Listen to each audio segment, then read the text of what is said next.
Cuando comencé a grabar el libro de Isaías, les comentaba que en el primer video, que había un libro al que yo le tenía miedo. Ese libro de Isaías. Y lo sostengo. Le tengo miedo a este libro.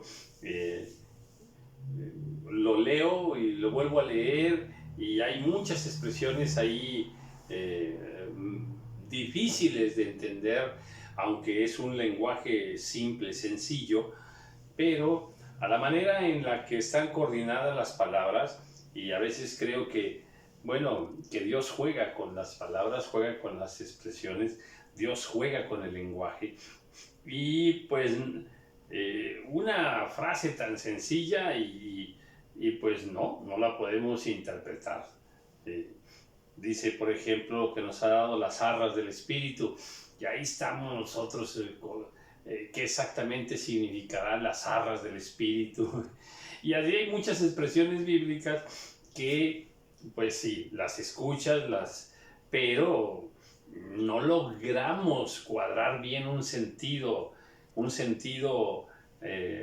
absoluto, y de ahí la dificultad de transformarlo en un sentido práctico. Pero sí, hay muchas expresiones. El que cree en mí, de su interior correrán ríos de agua viva. Y bueno, ¿y cómo son esos ríos? ¿Y qué se siente? ¿Y cuándo los estoy sintiendo? Y hay muchas cosas. Pero tenemos cierto aire de entendimiento, pero en sí, con una precisión así clara, en muchísimos pasajes bíblicos, no la tenemos. A ver, que David tenía un corazón conforme al corazón de Dios. Y sí, pues se metió con Betsabé, y más cosas. ¿Y cómo es que tenía un corazón conforme al corazón de Dios? Exactamente cómo lo debemos entender, cómo lo debemos interpretar. Así te pudiera decir muchísimas expresiones bíblicas que simplemente están ahí y hacemos como que las entendemos, y pregúntale al que sea y difícilmente vas a encontrar tres personas que opinen exactamente igual de este tipo de versículos así. Y así te encuentras, en Isaías te encuentras muchos versículos así, que pues están dentro de palabras proféticas y que no las puede uno entender bien, acomodar bien. Y por no poderlas entender, por no poderlas interpretar, pues a veces hay una tendencia muy natural de, pues no quiero quedarme callado, no quiero que vayan a pensar que no sé. Ese es un pensamiento así muy humano, muy natural en todas las personas, ¿verdad? O sea que no queremos quedarnos callados. Algo tenemos que decir como para aparentar que sí sabemos. Y ese es el riesgo. El riesgo es que todos estos pasajes que son complicados de entender, complicados de interpretar, nos llevan a que inventemos, déjame decirlo así, como para que se entienda mejor, que inventemos interpretaciones. Aquí Dios nos está diciendo esto, y a veces son interpretaciones muy arriesgadas, Si ya por ser metáforas, ya nada más como metáforas o como lenguaje simbólico,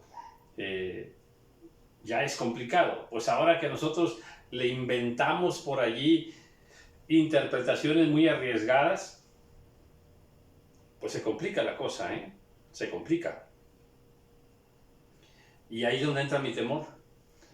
No vaya a ser que yo pase por algunos versículos así y me atreva a dar interpretaciones muy audaces, de tal manera que no esté enseñando lo correcto. Por eso, pues sí, yo respeto mucho este libro, lo amo mucho, me encanta, Pero bueno, sobre aviso no hay engaño.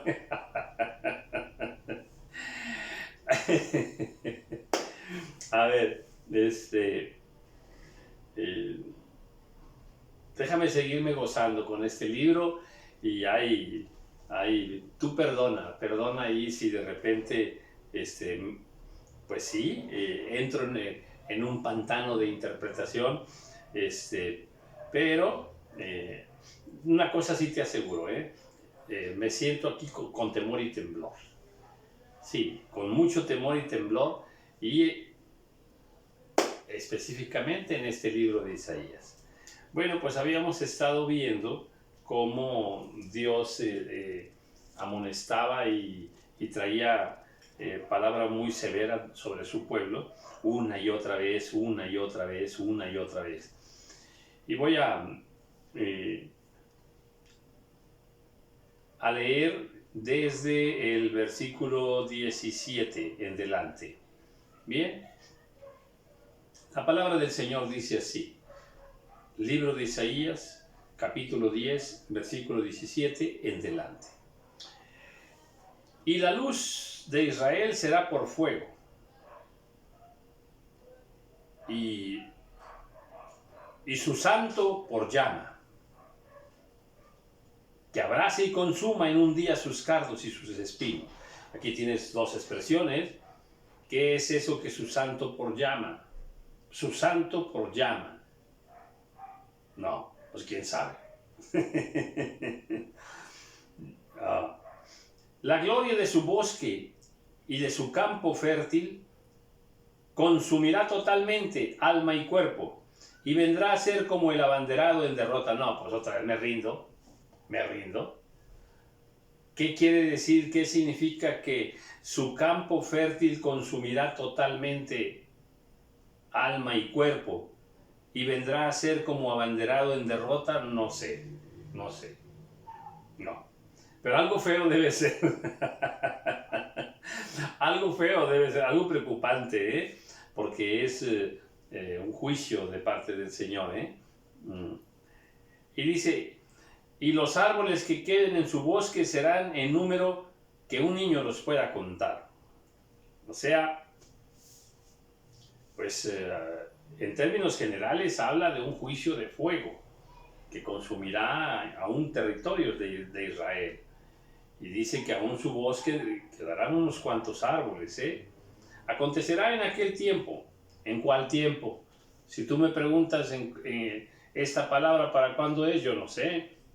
Si ya fue, tampoco sé. Entonces sí, de ahí la dificultad. Pero palabra de Dios es.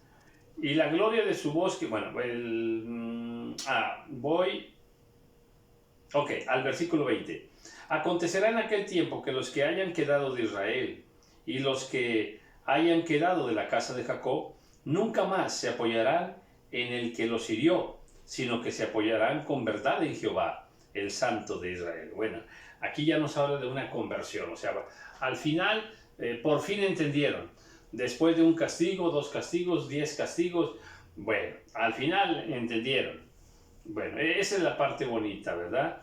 Que nos habla de una gran misericordia y una gran paciencia del Señor para hablarnos una y otra vez, y pues lo hace por amor. El amor del Señor es muy grande. El remanente volverá, el remanente de Jacob volverá al Dios fuerte. Bueno, pues qué hermoso. Me encanta cómo en diversos pasajes bíblicos Dios nos habla de que muchas veces, aún y que una nación o un pueblo se rebela contra Dios, contra los caminos de Dios, se aleja del Señor, reniega del Señor, me encanta que siempre queda un remanente. Siempre queda alguien esperando en Dios, siempre hay alguien confiando en Jehová, siempre hay alguien levantando la bandera de la fe en Dios. Es como ahorita en este tiempo que en términos humanos, en términos mundiales, millones de personas no quieren venir al Señor. Bueno, pero hay un remanente que sí. Hay un remanente allí. Y ese remanente siempre es pues un remanente de esperanza. Dice acá, el remanente volverá, el remanente de Jacob volverá al Dios fuerte. Hay un remanente que mantiene su confianza en el Dios fuerte. Amén.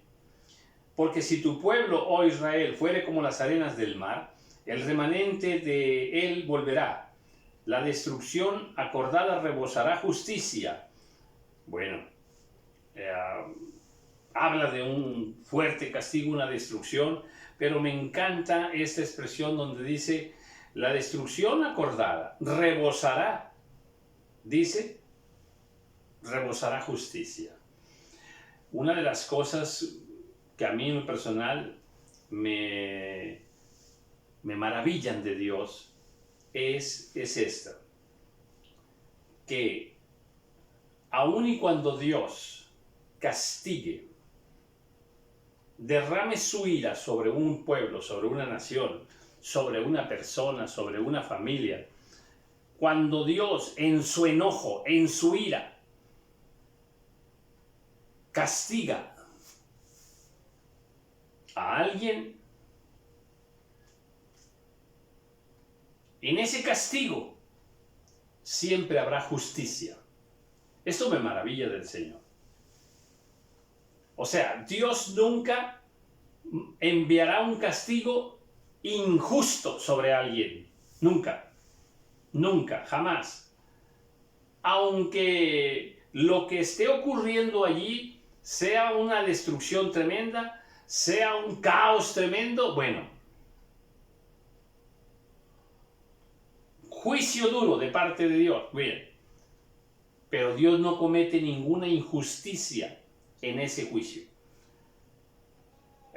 Te lo pongo así, por ejemplo, que viniera un juicio sobre una nación y que otra nación la invadiera y les quitara sus tesoros, matara a muchos hombres de ese pueblo, se llevara a otros esclavos, dejando mujeres viudas, mujeres solas y dejando hijos huérfanos, e incluso que en esa guerra mataran también a niños.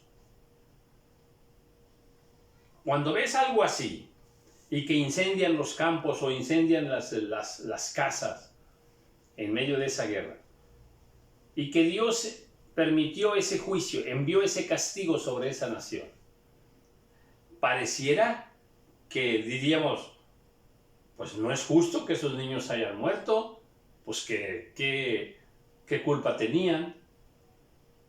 Cuidado, estamos diciendo que al permitir Dios que en esa guerra esos niños mueran, Dios ha cometido una injusticia. Y eso significa no conocer a Dios. Dios nunca comete una injusticia. Nunca. Ni con un juicio, ni cuando derrama su ira con enojo. Nunca comete injusticia. No es justo. ¿Y por qué quemaron las casas? No, no es justo. ¿Por qué Dios permitió que murieran esos hombres y quedara esa mujer viuda con cuatro niños huérfanos? No es justo. Pareciera ante el entendimiento humano que eso no es justo. Sin embargo, no es así, ¿eh? Todo lo que ocurra alrededor de las personas que participan de ese juicio, todo lo que ocurra ahí es perfectamente justo delante de Dios. Dios no ha cometido ninguna injusticia. Entonces, lo subrayo, la destrucción acordada rebosará justicia. Siempre habrá justicia. Justicia perfecta, justicia divina. El problema nuestro es que nosotros tenemos otros parámetros de justicia. Tenemos otro sentido de la justicia. Pero la justicia de Dios es perfecta. Bien. Pues el Señor Jehová de los ejércitos hará consumación ya determinada en medio de la tierra.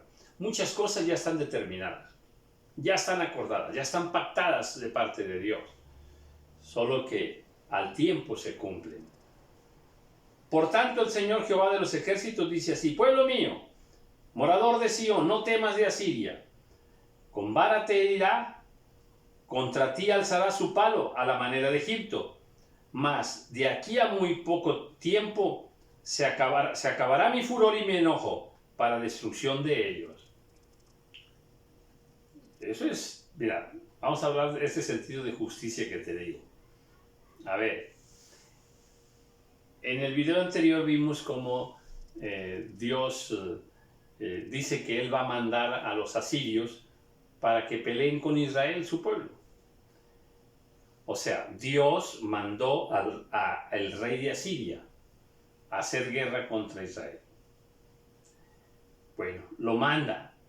Y entonces ya el rey de Asiria hace toda la destrucción que Dios le permite hacer.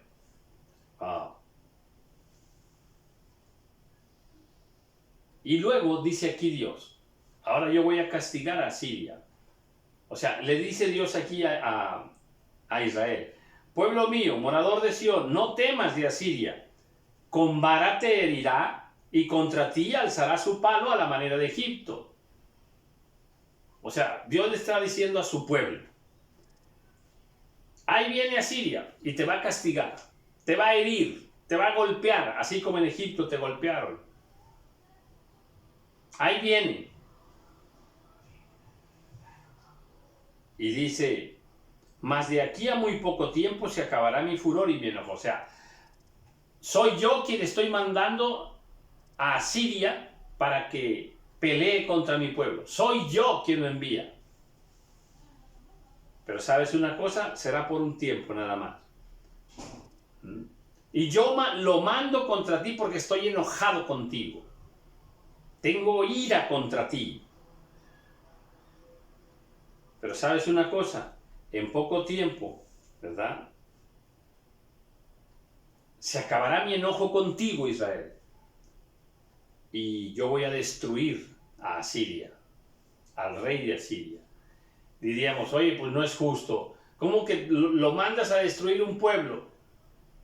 Y luego, ya cuando lo hace, ahora lo vas a destruir a Asiria, a este pueblo de Asiria. No es justo. Entonces, ¿para qué lo mandabas, Dios? Es impresionante, ¿eh? De entrada, lo que primero hay que entender, y porque está escrito aquí, que Asiria nunca supo que era Dios quien lo estaba enviando a pelear contra Israel. Asiria no sabía.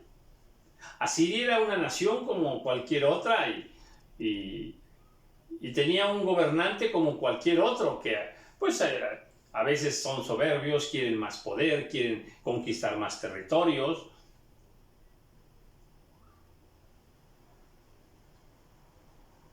Pero el rey de Asiria no sabía. Él vivía su vida de conquista, su vida de reinado normal. Él empezó a tener ideas, planes para invadir a Israel. Pero de manera natural, de manera normal. O sea, aquí, aquí quiero dar una enseñanza. Dios es quien envió a Asiria contra Israel, pero Asiria no lo sabía. Nunca lo supo. Asiria siguió con su forma de ser y el rey con más poder se ensoberbeció y se envaneció con la victoria. Y eso Dios lo ve. Dios ve el corazón de los reyes. Dios también ve tu corazón, ve mi corazón. Allí donde estamos, Dios ve nuestro corazón. Y el juicio de Dios sobre Asiria no es porque hirió a Israel, no es porque abusó de Israel, se aprovechó del pueblo de Dios. No, no es por eso, sino porque se envaneció, se ensoberbeció. Por eso, Dios castiga la soberbia. Entonces, la enseñanza que quiero dar es esto. Muchas cosas que Dios permite a través de alguien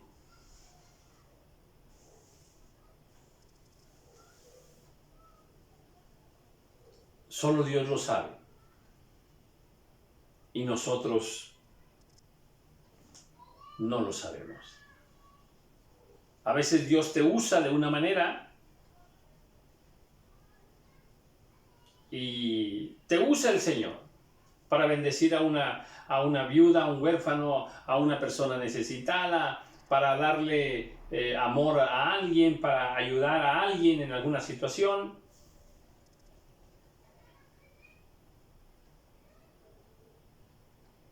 Dios nos usa. Y a veces pensamos que solamente son circunstancias que se presentaron allí, casualidades que se presentaron allí. Sin embargo, en el plan de Dios estaba escrito que tú estuvieras en ese momento, en ese lugar, en esa precisa hora, para servir, para ayudar, para bendecir a alguien, para dar por gracia de Dios, dar una palabra, una oración, una ayuda económica. Pero es el Señor quien está detrás de todo. Entonces Él pues hace muchas cosas, nos mueve a todos hacia sus propósitos perfectos de amor, de justicia. Y muchas veces pues nosotros, te repito, no lo sabemos. Pero sí es el Señor. Recién comenté que hace un mes salí en la noche, tenía que salir, y fui lejos de mi casa, y andando por ahí, venía yo caminando a las horas de la noche, y una mujer en una camioneta se acercó y me dice, por aquí no pasan taxis. Y digo, ¿para dónde puedo caminar? Me dice, ya no se mueva de esta esquina. Mi casa está cerca. Voy a mi casa y le voy a pedir un taxi. Y sí, hice tal cual. Y la persona pues me pidió un taxi. Y bendijo mi vida. Y yo sé que la mano del Señor está allí, detrás de todo eso.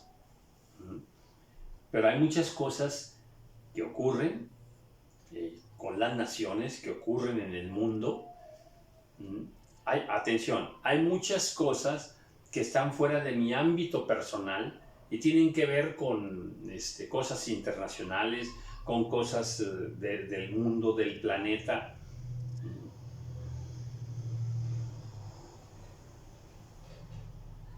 Que Dios las está moviendo y nosotros ni sabemos. Ni sabemos que es Dios quien lo está moviendo. Entonces dice aquí que Él va a castigar a Asiria y lo va a hacer en justicia y lo va a hacer porque es lo correcto delante de Dios.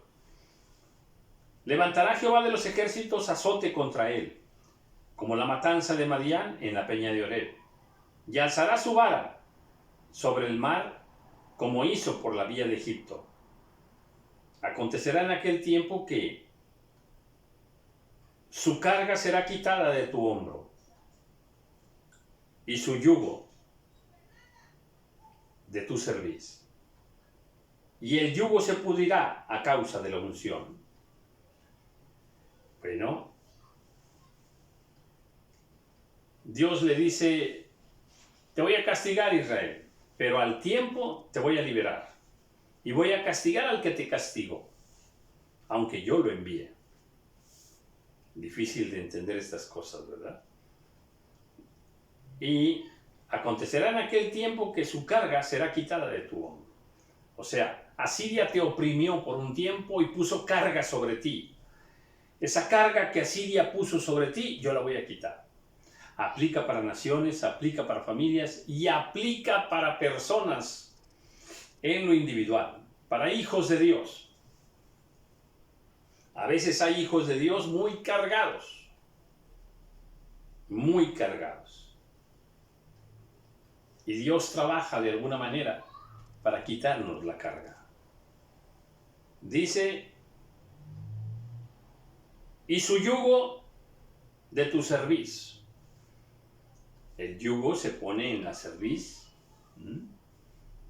Y cuando eres oprimido por alguien, ocurre tal cual. Es como si un yugo pesado fuera puesto sobre tu cerviz y te oprime la vida. Y dice Dios, yo te voy a liberar. Y el yugo se pudrirá a causa de la unción. ¡Qué belleza! Un versículo ícono de los cristianos, de los hijos de Dios, de la iglesia. Y el yugo se pudrirá a causa de la unción. Una frase bellísima. No entendida en toda su dimensión. O sea, yo tampoco la entiendo así a plenitud. Pero sí nos habla de que hay una libertad en Dios, que Él va a rescatarnos. Que a veces hay un yugo que hemos permitido sobre nuestra vida y caminamos con ese yugo, vivimos con ese yugo todos los días. Y Dios no quiere eso. Y dice, el yugo se pudrirá. O sea, yo estoy aquí para ayudarte. Yo estoy aquí para quitar esa carga. Qué belleza, ¿verdad? Es simplemente maravilloso. Y más hermoso porque se lo está diciendo a su pueblo, al que le acaba de dar muchas palabras de juicio, de ira, de enojo. O sea, Dios muy enojado una vez, otra vez y otra vez y otra vez, y sigue enojado con su pueblo. Y de pronto le dice, ok, yo te castigué, pero ahora te voy a liberar, te voy a quitar la carga, te voy a hacer libre. Con la unción de mi poder, con mi espíritu serás libre. Amén. Pues aquí hay una reflexión para todos nosotros, Entendamos, Dios no quiere que llevemos una vida pesada, una vida con problemas, llena de conflictos, de opresiones del reino de las tinieblas, de opresiones por deudas, por tarjetas de crédito. Dios no nos quiere así. El Señor nos quiere libres. Libres financieramente, libres de nuestro tiempo, libres para hablar su palabra, sin temores. Porque el temor te oprime.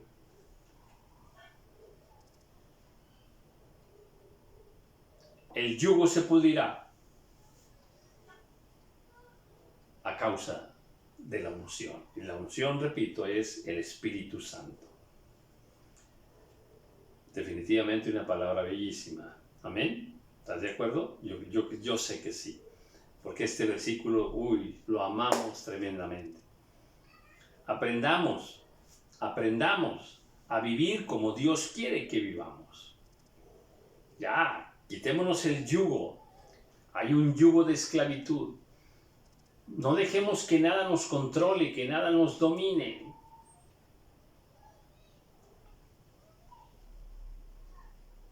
Por ejemplo, la idolatría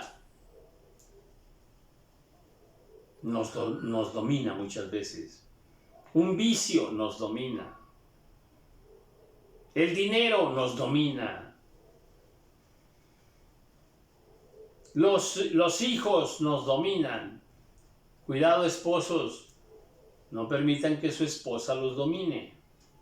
No es la voluntad del Señor. Hoy por la mañana, mi esposa y yo veníamos platicando precisamente sobre eso. Y sí, referíamos un caso cercano de alguna manera. Mi esposa conoce el caso, yo conozco el caso. Y sí, precisamente es una situación en desorden con respecto a lo que es la voluntad del Señor, donde pues en esa casa quien domina es la mujer. La que toma las decisiones es la mujer. La que dice la última palabra es la mujer. Y esa no es la voluntad del Señor. Simplemente hay muchos versículos para entenderlo acerca de quién es la cabeza del hogar y donde la misma Escritura dice, porque no permito a la mujer ejercer dominio sobre el varón. Entonces, a ver, no seamos esclavos de la comida. No seamos esclavos de la comida. Seamos libres. Entonces, ¿qué quiere Dios?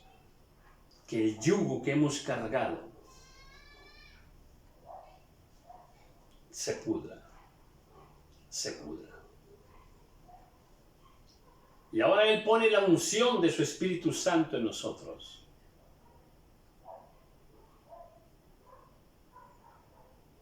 Y en esa unción hay poder. Amén. Donde está el Espíritu de Dios, ahí hay libertad. Así está escrito. Donde está el Espíritu de Dios, allí hay libertad. En ti, amada hermana, está el Espíritu de Dios. Entonces, a ver, no permitas que nada te domine, te controle. Las cosas humanas, las cosas terrenales, las cosas materiales, que no te dominen.